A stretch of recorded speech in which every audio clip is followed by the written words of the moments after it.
প্রধান ওয়াকারুজ্জামান, যার দিকে তাকিয়ে বর্তমানে বাংলাদেশের মানুষজন কিছুটা হলেও যেন আশার আলো দেখছিলেন। তারা ভাবছিলেন যে এই ওয়াকারুজ্জামান হয়তো এবারে এই বাংলাদেশে সেনা অভ্যুত্থান ঘটিয়ে মানুষের অবস্থার কিছুটা উন্নয়ন করতে পারে। একদিকে সরকার, রাজনৈতিক দল এবং সেনা, এই তিনের মধ্যে বিভেদ, আর এই বিভেদের কথা বারবার উঠে এসেছে। বলছি ইউনূস সরকার এবং ওয়াকারুজ্জামান এই দুজনের মধ্যে যে তাদের যে সমস্যা, অভ্যন্তরীণ সমস্যা, কিন্তু একটা কথার মধ্যে উঠে এসেছে। ওয়াকারুজ্জামান বলেছেন যে রাখাইন করিডোর, এই করিডোরের বিষয়টাকে তিনি সমর্থন করেন না এবং এটা তিনি হতে দেবেন না। অর্থাৎ ইউনূসের সঙ্গে তার মতবিরোধ রয়েছে এবং এই কথাও বলা হয়েছে যে ইউনূস বারবার যে কোনো সিদ্ধান্ত নেওয়ার ক্ষেত্রে ওয়াকারুজ্জামান এবং পুরো সেনাবাহিনীকে অন্ধকারে রেখেছেন। অর্থাৎ দুজনের মধ্যে বিভেদ একদম পরিষ্কার।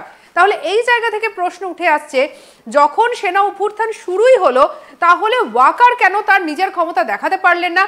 বাংলাদেশে কেন সেনা তার মেরুদণ্ড সোজা করে কাজ করতে পারলো না? কি অবস্থা, এ নিয়ে অবশ্যই কথা বলবো। আমাদের সঙ্গে রয়েছেন বাংলাদেশি সাংবাদিক শরীফ শাহাবুদ্দিন। স্যার, আপনাকে আরো একবার স্বাগত জানাই আজ তাক বাংলায়। আর অবশ্যই এই জায়গা থেকে আপনার কাছে আমার এই প্রশ্নটাই থাকছে সেনার ভূমিকা নিয়ে। আমার মনে হয় ওয়াকারের এই দীর্ঘদিনের অ্যাক্টিভিটিস দেখে আমার মনে হয় যে সেই খানিকটা স্লো, আমি বলবো স্টেডিও।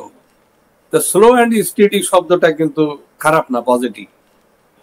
তো সে স্লো যাচ্ছে এবং জনগণ যখন একেবারে চাইবে যে না আর এনাফ ইজ এনাফ, আর এটাকে সহ্য করা যাচ্ছে না, তখন বাধ্য হয়ে যখন তার উপর তো তার সেনাবাহিনীর উপরও তো আক্রমণ এসেছে, তো সেনাবাহিনীর উপর আক্রমণ আসা মানে কি দেশের উপরে, দেশের অস্তিত্ব নিয়ে এখন যথেষ্ট তার ইয়া হয়ে গেছে, সিচুয়েশন তৈরি হয়ে গেছে যেখানে সে টেক ওভার করতে পারে। তবে সে টেক ওভার করতে চাইছে না, সে গণতান্ত্রিক ধারাটাকে বজায় রাখতে চাইছে। আমার মনে হয় যে সে চাইছে যে ইউনূসকে দিয়ে তো আর নির্বাচন হবে না, ইউনূসকে সে, এবং আমার মনে হয় যে রাজনীতিবিদদের সাথে কথা বলে বা একটা কিছু করে ইউনূসে একটা নতুন টিম তৈরি করবে।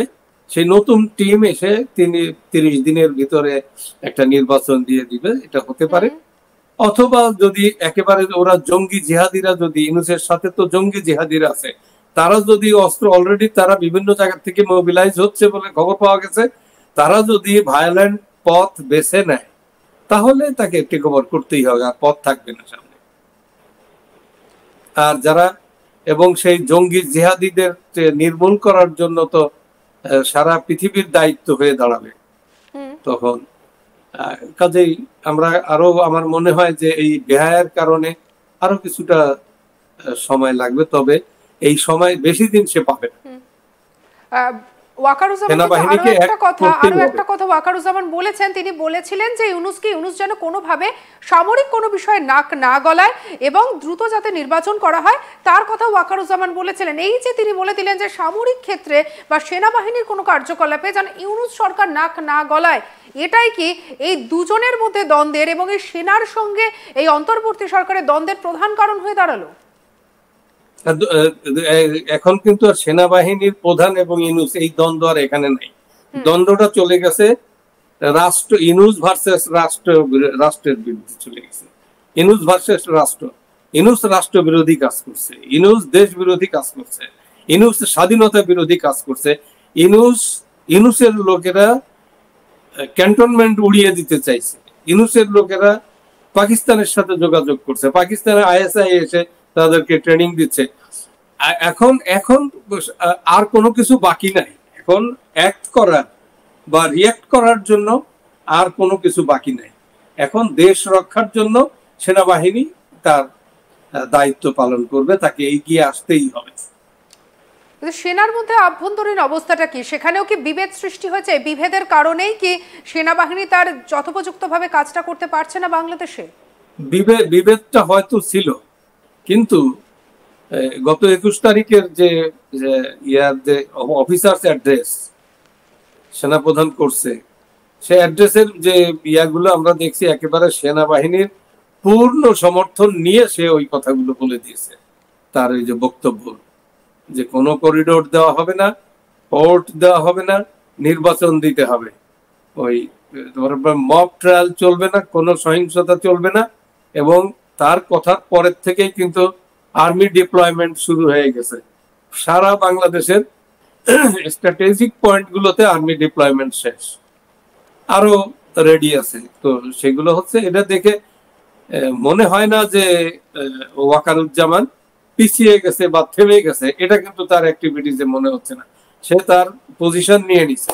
এখন কখন ঘোষণা দিবে, কখন রিয়েল অর্থে কাজটা শুরু হবে, এই আপদটা কখন যাবে, সেটা আর কি আমরা জাস্ট একটু সময়ের ব্যাপার হয়ে গেছে। যেহেতু একেবারে বিশ্ব বেহায়া, এর কোন এই বেহায়ার আর কোনো ডেফিনেশন খুঁজে পাই না। তার মানে লাজ লজ্জা বলতে কিছুই নাই। সে বোঝে না যে সে কি কাজ করছে, তার বিরুদ্ধে কি হচ্ছে, সে দেশটাকে ধ্বংস করে দিচ্ছে। সে কি বলা যায় বলেন তো, একটা একেবারে আমরা ভাষা হারিয়ে ফেলছি যে তার বিরুদ্ধে। তারপরে সে বোঝেই না, এমন ভাব করতেছে, প্রিটেন্ড করে যে সে কিছুই হয় নাই, এখানে কিছুই হচ্ছে না, এ উন্নতির শনৈ উন্নতির দিকে নিয়ে যাচ্ছে। আর বাস্তবতা হচ্ছে মানুষের নাভিশ্বাস উঠে গেছে, মানুষের দম বন্ধ একটা শ্বাসরুদ্ধকর পরিস্থিতিতে আছে সারা দেশের মানুষ, আর এটা বোঝে না, দুর্ভাগ্য। তো এক্ষেত্রে বর্তমানে দাঁড়িয়ে মানুষ যেটা চাইছে যে ইলেকশন হোক, এবং তারা চাইছে যে একটা সুস্থ স্বাভাবিক বাংলাদেশ তারা আবার পাক। এই সুস্থ স্বাভাবিক বাংলাদেশ পেতে গেলে সেনার ভূমিকা তো সব থেকে আগে। এটা তো বাংলাদেশের মানুষ তো রিয়েলি লাকি এনাফ যে কোনো সেনা শাসক কিন্তু এত ধৈর্য ধরে না, এত সময় নেয় না। ওই 5 তারিখের পরেই কিন্তু সে নিতে পারতো। তাতে জঙ্গি জেহাদিরা, তার ইনুসের লোকেরাও কিন্তু ওরা যারা ছিল, ইনুস তো তখন আর আসতে পারতো না। সে ক্ষমতাটা নিয়ে নিলেই সেটা that would have been the wiser course.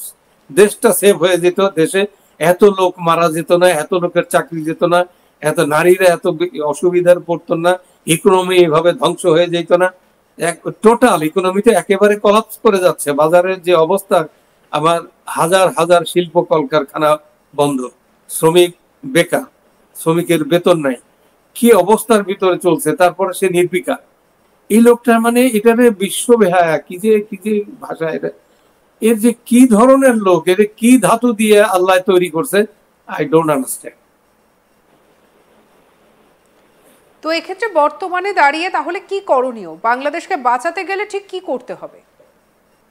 বাংলাদেশকে বাঁচাতে গেলে কিন্তু আমি একটা কথা বলবো যে যেহেতু বাংলাদেশের জন্মের সাথে ভারত জড়িত, আর ভারতের যে ভৌগোলিক যে বিষয়টা, একদম বাংলাদেশের শিক্ষা, সংস্কৃতি, ব্যবসা বাণিজ্য যা কিছু আছে, আমি তো বলছি আমার বাবা কলকাতায় বিয়ের সদাই করতে গেছিলেন, এখনো দেশের লক্ষ লক্ষ মানুষ যায় ট্রিটমেন্টের জন্য।